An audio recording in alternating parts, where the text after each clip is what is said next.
Thank you.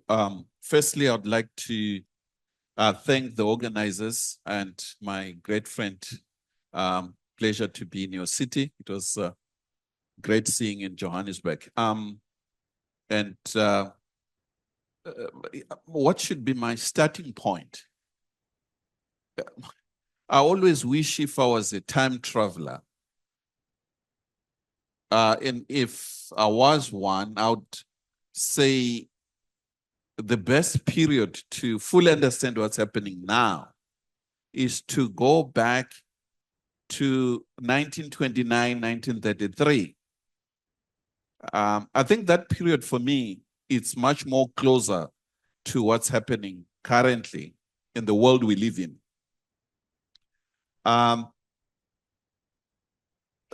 Massive poverty, a lot of crises in terms of economies not doing well.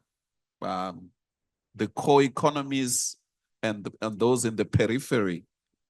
The rise of fascism within countries and globally. The disintegration of what we consider as an anchor body like United Nations, then it was the League of Nations, to its death, countries not agreeing on anything in trade and wars. I think if you spoke about BRICS, G20, we had the Summit of the Future just now.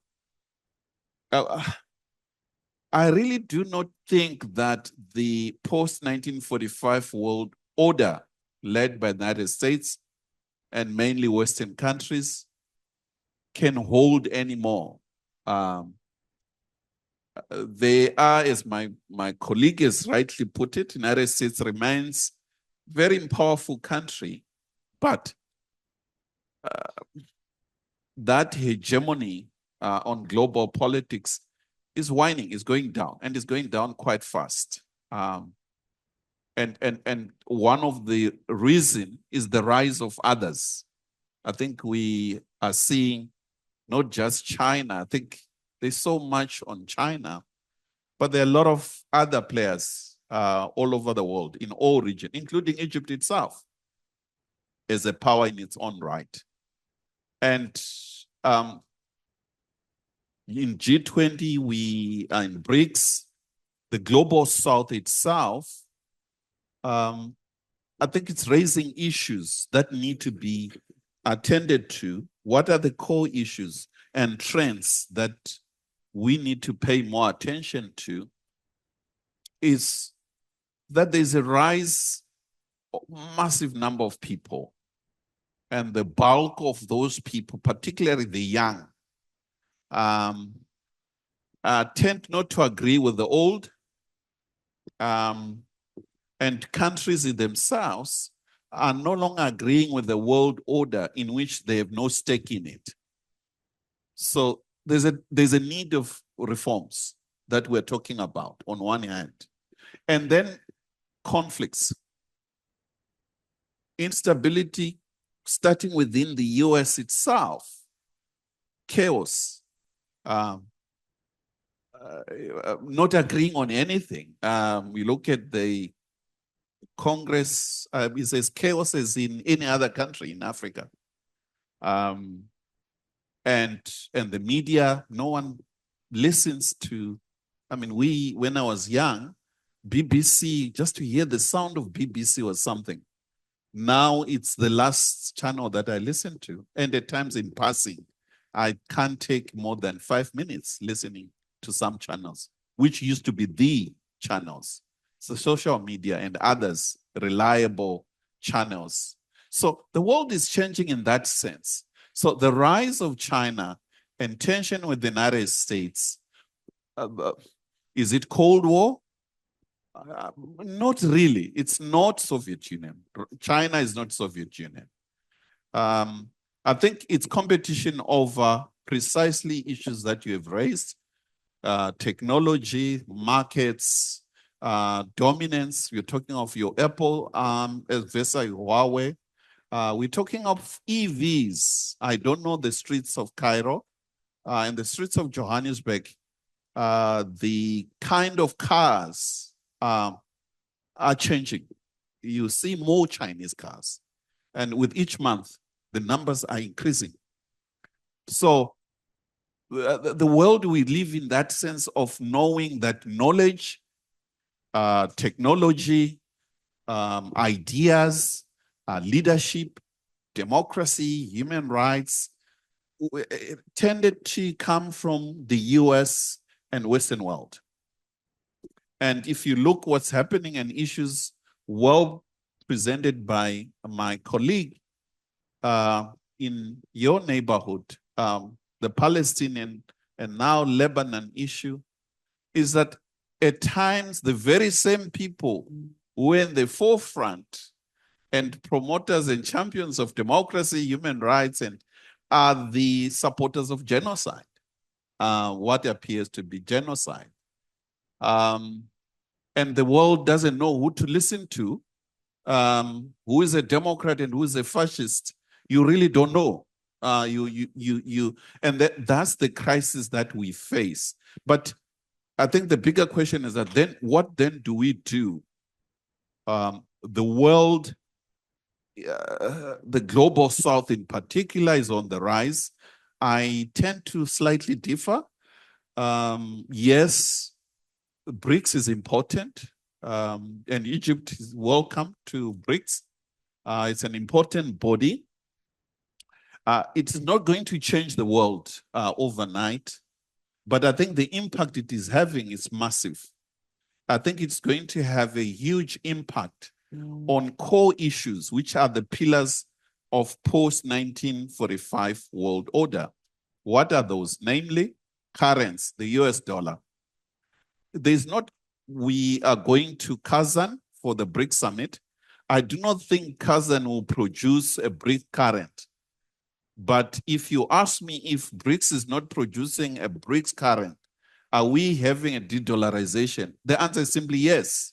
As a matter of fact, the de-dollarization is now accelerating. And it's accelerating in the sense that countries are now increasingly trading in their local currency than the dollar. So there is fast movement to local currency exchange among Saudi Arabia accepting yuan and other currencies, and a number of countries, including Africans, that are in that trend. So that knocks a major pillar of a post-45 world. The SWIFT, there is a new BRICS SWIFT coming. So those global public goods are changing, and slowly. It won't be over time. So that will have impact on the US. It will have impact on Europe. It will have impact on those countries who had an advantage in the past. And it will advantage some countries in the global south. And we will continue to have a situation and bring more tension over nuclear. We never talk about nuclear. Nuclear war, it's possible. Before I came here, a friend of mine stated something that 2, 3, 4, 5 years from now, if you look back, you might say that the Third World War has started. And we'll look back and what has been happening since last year to now. I don't subscribe to that view, and I'm scared even to think about it. But from what I see in the South China Seas, what I see in this part with what's happening in Palestine and what's happening in Congo, the DRC, and a number of parts. Europe used to be a stable zone of peace. Now it's an instability.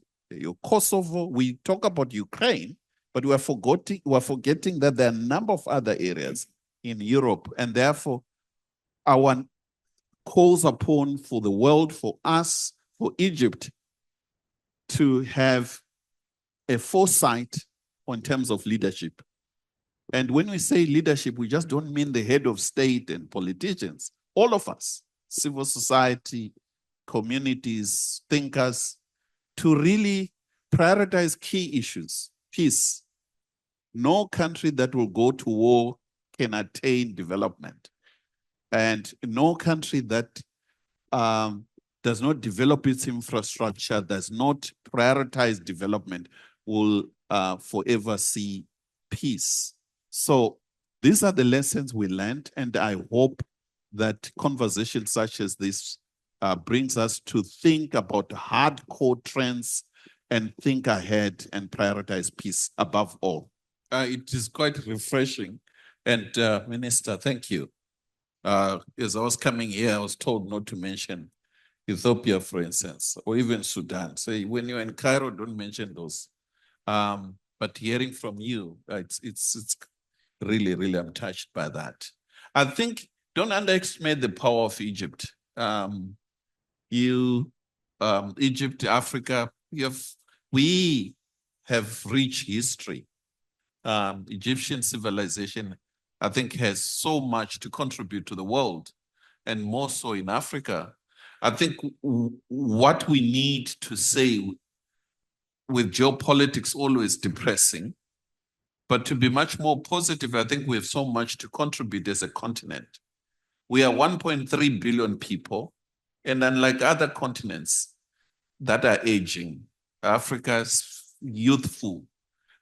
We have 60% of most fertile Arab land in the world, and the future of agriculture and food. Yes, artificial intelligence is important, but basic food is required. I think you can utilize the knowledge we have in the past and the present to take advantage of what we have.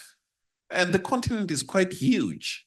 And I think Egypt's multi-identity should play a critical bridge building with the continent on key and strategic areas. Yes, South Africa played a critical on ICJ, but that should not be the only issue. Egypt can champion something else. We're going to G20, we're going to BRICS.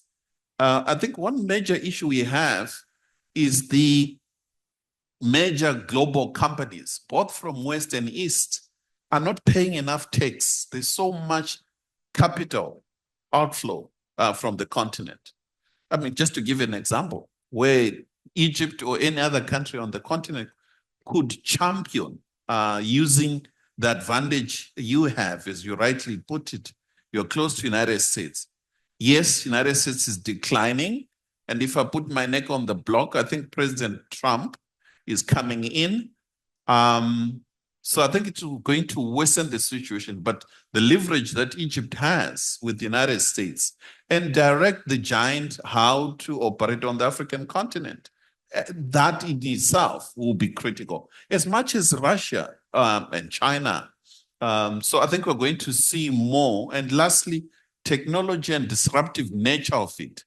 It is that more resources are required to be invested in education. Technology should not be seen as a domain of the Western world. I think we need to put more and more resources and work together through the AU to ensure that we complement each other across the African continent, but invest more in the youth, invest more in people, in gender issues, women, and ensure that we tap this unused energy we have to live together peacefully.